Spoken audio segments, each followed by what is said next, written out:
Mesmo que levante-se perseguições, calúnias, o Senhor está sempre conosco, independente qual seja o resultado. E nesse contexto, queridos, poderíamos dizer, humanamente falando, que Paulo seria um homem derrotado. Para muita gente, Paulo seria um homem derrotado, um homem que plantou muitas igrejas, um homem que discipulou, formou pastores, e agora estava sozinho, abandonado numa cadeia, longe de casa, sem família, pensando, porque ele estava, como disse aqui, na antessala da morte, esperando somente o momento da sua execução. E eu quero dizer nesta noite, como cantamos aqui, o nosso Cordeiro venceu.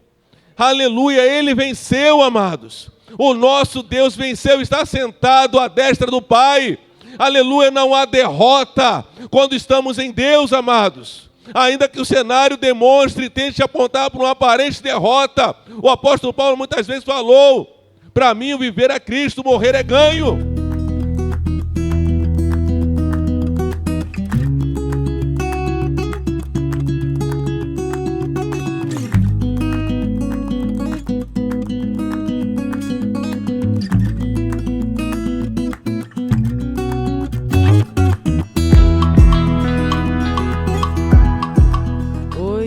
Gabriel, e um vencedor não se deixa vencer pelo orgulho.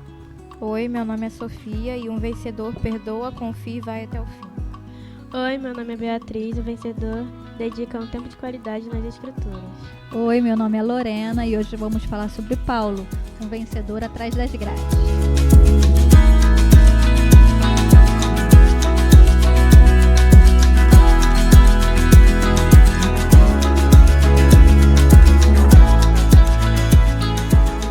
Nós estamos em mais um episódio de Jovem Wesley e hoje a gente vai falar sobre Paulo, né? E o texto que a gente vai usar como base é 2 Timóteo, capítulo 4, versículos 6, 7 e 8. A gente vai ler outros versículos aí, mas basicamente vão ser esses textos que vamos utilizar hoje. E aliás, toda terça-feira às 19h30 nós fazemos nosso GCEL, que é baseado na palavra de domingo. E é isso que nós vamos fazer hoje. A gente vai fazer um pequeno GCEL aqui, utilizando a palavra que o pastor pregou no domingo. Tá bom? Biel, tu lê aí pra gente o versículo? Versículo só aqui, ó, do 6 ao 8, até aqui. Porque eu já estou oferecido por aspersão de sacrifício, e o tempo da minha partida está próximo. Combati o bom combate, acabei a carreira, guardei a fé. Desde agora a coroa da justiça me está guardado, a qual o Senhor, justo juiz, me dará naquele dia, e não somente a mim, mas também a todos os que amarem a sua vinda. Isso aí.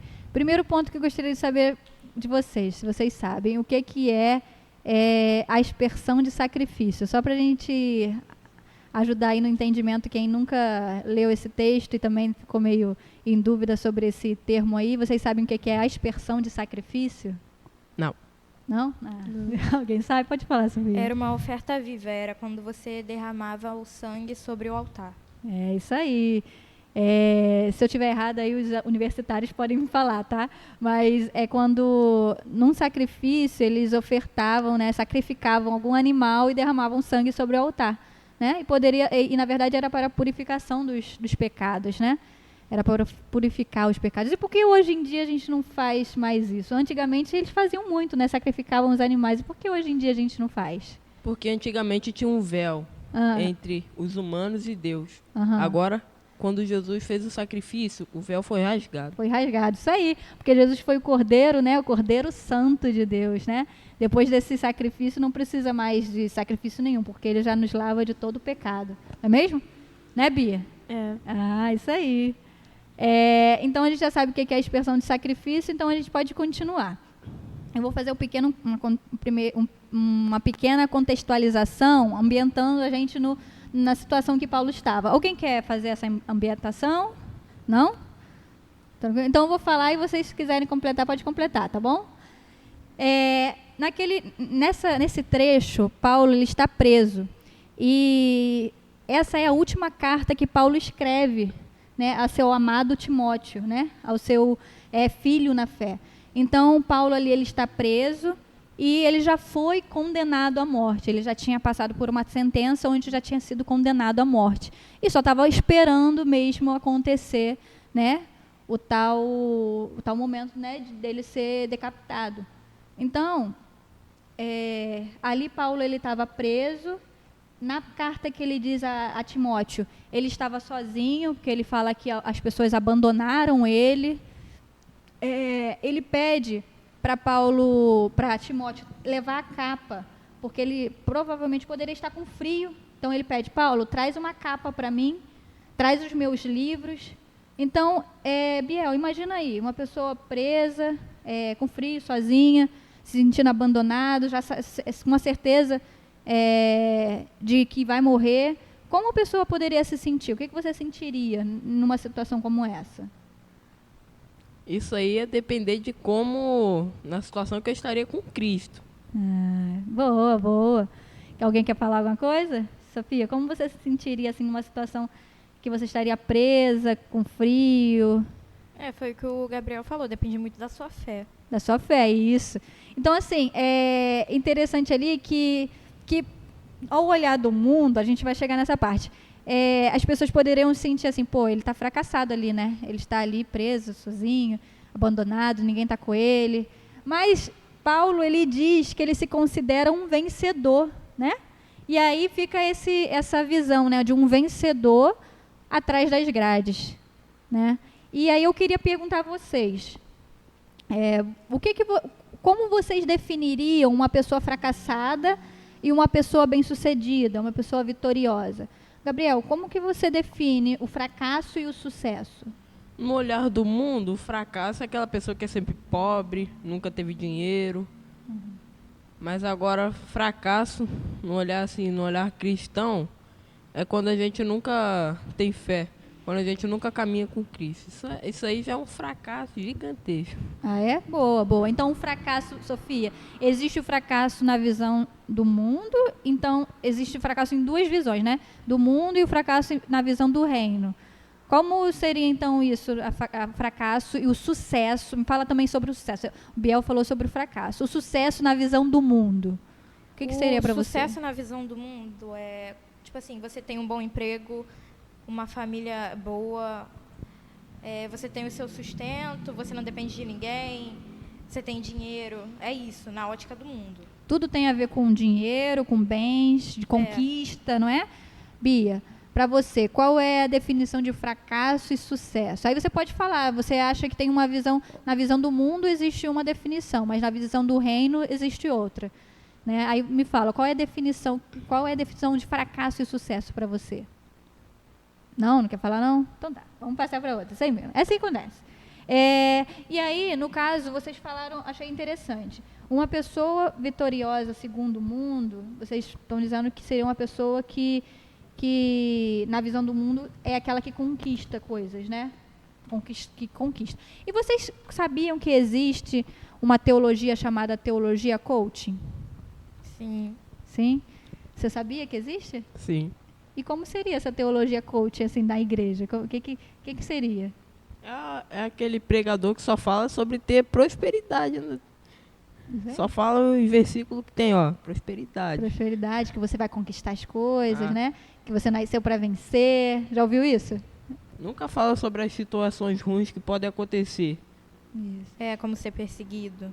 Perseguido, né? E Jesus fala, né, que bem-aventurado aqueles que serão perseguidos, né?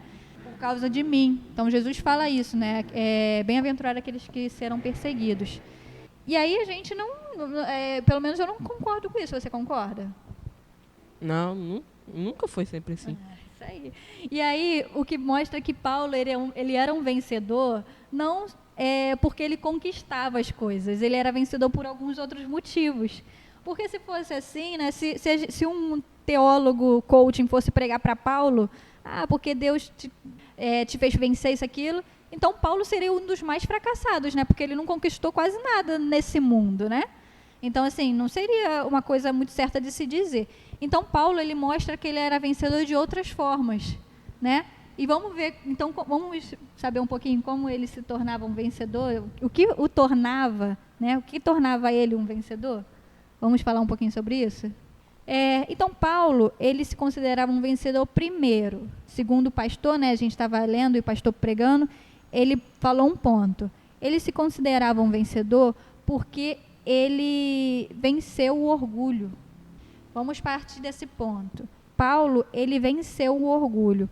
No versículo 11, lê para mim o versículo 11 aí, Sossô, o versículo 11, o que diz? Só Lucas está comigo. Toma Marcos e traze-o contigo, porque ele me é proveitoso no mistério. No ministério. No ministério. Porque o que tornava Paulo um vencedor? Ele não deixou o orgulho vencer ele. Por que isso aconteceu? Fala aí para mim, Biel. O que Paulo fez que demonstrou que ele não deixou o orgulho vencê-lo? Foi quando ele chamou Marcos, que Paulo teve uma briga com Marcos, os dois se separaram. Mas ele quebrou o orgulho dele e chamou Marcos de volta. Porque assim, eles brigaram, mas eles fizeram meio que as pazes, né? E Paulo reconheceu que precisa de Marcos no ministério, né? E um momento atrás, ele falou para Marcos, não, eu não preciso de você, eu vou fazer sozinho, porque você é isso, isso e aquilo. E aí eles tiveram um conflito e cada um foi para um lado. Mas nesse momento, Paulo, no último momento da vida dele, ele reconhece, eu preciso de Marcos. E você, já brigou com algum amigo? Já? Eu acho que todo mundo, né? Todo mundo, né, Bia? Quando a gente briga com uma pessoa, principalmente um irmão da igreja, a gente precisa quebrar o nosso orgulho, porque cada um precisa um do outro. Né, Biel? Eu preciso de você, né? Assim como preciso da Sofia, a Sofia precisa de mim, cada um aqui precisa um do outro. E para a gente se tornar um vencedor, nós precisamos quebrar o nosso orgulho, né? Perdoar, reconhecer que eu preciso do meu irmão. Vocês Sim. querem comentar mais alguma coisa? Beleza. O segundo ponto, quer falar alguma coisa? Lê o versículo aí para mim. Tem um versículo da Bíblia que fala muito sobre o orgulho, Provérbios 16, do 18 ao 20. O orgulho leva a pessoa à destruição, e a vaidade faz cair na desgraça. É melhor ter um espírito humilde e estar junto com os pobres do que participar das riquezas dos orgulhosos. Quem presta atenção no que lhe ensinam terá sucesso. Quem confia no Senhor será feliz. Então mostra que a gente precisa largar o orgulho, né? Ser humilde, perdoar, reconhecer que precisa um do outro, não é mesmo? Então, Paulo, o primeiro ponto que tornou Paulo um vencedor era esse. Ele venceu o orgulho. O segundo, que eu gostaria que a Bia me ajudasse, era sobre ter um tempo de qualidade, né? Bia, o que seria esse tempo de qualidade, né? Na verdade, não, desculpa. Paulo, ele tinha um grande desejo de ter os livros deles, os pergaminhos, porque ele desejava ter um tempo de qualidade na meditação das Escrituras, né? E aí eu queria saber, Bia, o que seria esse tempo de qualidade para você? Tempo de qualidade seria um tempo livre, né? Isso Pra aí. você mesmo. Um tempo livre que você dedicaria, né? Sim. Para meditar, para ler. E, Biel, você diria que tem um tempo de qualidade? Eu tenho. Você tem? Muito, assim, tipo, durante o dia ou À noite. só à noite? Todo dia à noite você consegue tirar um tempo de qualidade. É? E deixa eu te falar, Sofia, o que você acha? Você acha que os crentes de hoje em dia estão separando um tempo de qualidade para buscar a Deus? É como eu estava falando, isso vai muito do pessoal da pessoa, porque a gente não vai estar lá com todo mundo para saber. E depende muito. Às vezes, um tempo de qualidade de 15 minutos para mim já é o bastante, e às vezes um tempo de qualidade para você de 2 horas é o bastante. Isso, porque assim, eu estava falando, né, com o pessoal, que geralmente eu não tenho um tempo de qualidade todo dia como eu gostaria. Porque eu queria ter um tempo, sabe, que eu pudesse sentar, ler, meditar, louvar a Deus, orar. E aí eu não tenho o que eu gostaria de ter, mas eu separo pelo menos um tempo, né? E aí isso foi o que a Sossô falou. Se você consegue separar 15 dias, mas dedicar esse tempo mesmo na meditação, já é alguma coisa. Mas vocês precisam, né? Nós precisamos separar esse tempo de qualidade, né? O que você acha, Biel? Você acha que a gente tem feito isso ou não? Tá falhando um pouco? Isso aí depende muito da pessoa realmente, porque a gente não vai estar lá para ver a pessoa lendo a Bíblia, nem meditando, nem louvando e nem orando. Sim, outra coisa interessante que a gente estava conversando, eu sou, que também não importa também se a pessoa sabe muito da Bíblia, né? A pessoa pode saber bastante, mas se não coloca em prática, não adianta nada, né? Até o diabo sabe a Bíblia. Isso aí, tentou Jesus com a Bíblia, né? Então, assim, saber a Bíblia só não adianta. O que a gente precisa fazer? Meditar. Meditar e botar em prática, né? O que a palavra diz. Porque tem tanta gente aí que lê a Bíblia de cabo a rabo, sabe pra caramba, né? Mas não coloca em prática. Então, além da gente dedicar um tempo, a gente precisa também botar em prática. E o terceiro e último ponto que a gente separou para estar comentando é sobre como Paulo confiava. Ele perdoava, confiava e não desistia, né? Ele não desistiu, no caso, né?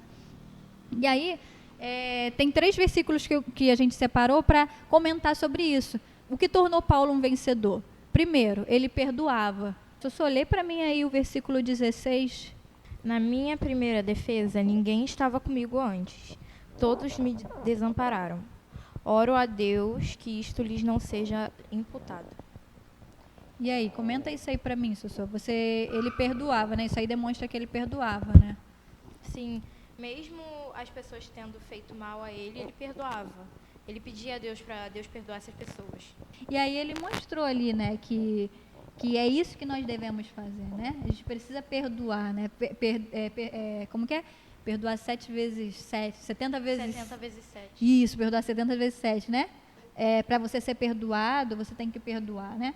Então, ele demonstrava isso. Segundo, ele confiava. Bia, lê o versículo 17 para mim. Mas o Senhor estava comigo e fortaleceu-me, para que, através de mim, a pregação fosse totalmente conhecida e todos os gentios a ouvissem, e fui salvo da boca do leão. Uhum. E aí, Paulo confiava no quê? Na verdade, ele não se sentia sozinho. Ele sabia que as pessoas o haviam abandonado, mas ele confiava que Deus estava com ele. Não é mesmo? Sim. Então, essa era a confiança nele. E aí, eu queria saber, nós temos essa confiança? Eu vou botar nós também, pergunta para mim. Mas eu quero que todos vocês respondam. Nós temos essa confiança? Hoje em dia eu tenho. Você tem hoje em dia? Isso aí. Que em qualquer momento, Sofia, qualquer momento... Falta melhorar um pouquinho, mas... Falta melhorar um pouquinho? Tá indo. Tá indo? Porque também é uma caminhada, né?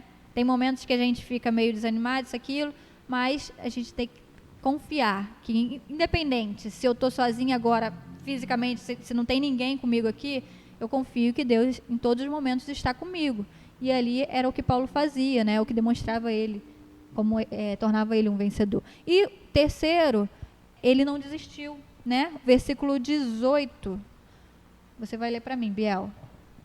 E o Senhor me livrará de toda má obra e me preservará para o seu reino celestial, a quem seja a glória para todo sempre. Amém. Ele não negou a Jesus até o momento, né, da sua morte. Porque ele sabia que quando ele chegasse lá, ele sabia que ele ia receber a coroa. Isso, ele ia receber uma coroa, ele ia receber um galardão. A recompensa dele não estava nesse mundo, estava além desse mundo. Ele sabia que o que tinha aqui era passageiro. Ele dizia que eu sei viver com pouco e com muito. Né? O que estava aqui, ele tinha certeza que era passageiro, mas o que era eterno era quando ele fosse viver com Jesus, né? O momento que ele fosse se encontrar com Jesus, ele ia receber uma coroa eterna, a recompensa que realmente importava para ele. Para terminar, então, gente, eu gostaria de falar só mais um ponto, que é que Paulo, ele reconhecia que tinha falhas. Ele recebeu um espinho da carne que mostrava que ele tinha, né, falhas e tinha necessidade de reconhecer que ele era totalmente dependente de Jesus. E aí ele diz, né, que recebeu um espinho na carne, que pedia a Deus 3 vezes e Deus não tirava. Só que a resposta de Deus era: a minha graça te basta, porque o meu poder se aperfeiçoa na fraqueza. Né? Então, não há condenação para aqueles que estão em Cristo Jesus, né? Não há condenação para nós, né? Porque nós estamos em Cristo Jesus. Era isso que o tornava vencedor. Mesmo estando atrás das grades, ele cria, não há condenação para mim, porque eu estou em Cristo Jesus, não há nada que me prenda, porque eu já sou livre, sabe? Então era esse sentimento dele, eu sou livre, não tem nada que, posso estar preso fisicamente, mas meu espírito está livre, eu sei que a minha liberdade não ninguém compra, sabe? Jesus já comprou na cruz. E é isso, eu agradeço a presença de vocês, de todos que estão me ouvindo, nos ouvindo, né? Vamos fazer uns anúncios rapidinho, então eu quero que você fique ligadinho aí, porque é um convite que nós fazemos a vocês que estejam presentes nos cultos. Sofia, pode fazer os anúncios aí pra gente? Sim. Bom, terça-feira a gente tem o nosso GCL Abrasador, às 7h30. Quinta-feira temos o nosso culto de campanha e oração, 7h30 também. Domingo, nós temos a EBD dos pré, dos adolescentes, dos jovens e dos adultos, às 5h45. E às 7h nós temos o nosso culto de louvor e adoração. Venha e traga mais um. Isso aí. Então, esse é o nosso convite para você, que você esteja orando por nós, pelos adolescentes, e venha nos visitar um dia, um culto desses, tá bom? Vocês serão muito bem-vindos. Vamos dar tchau, pessoal? Tchau, tchau. Tchau, tchau.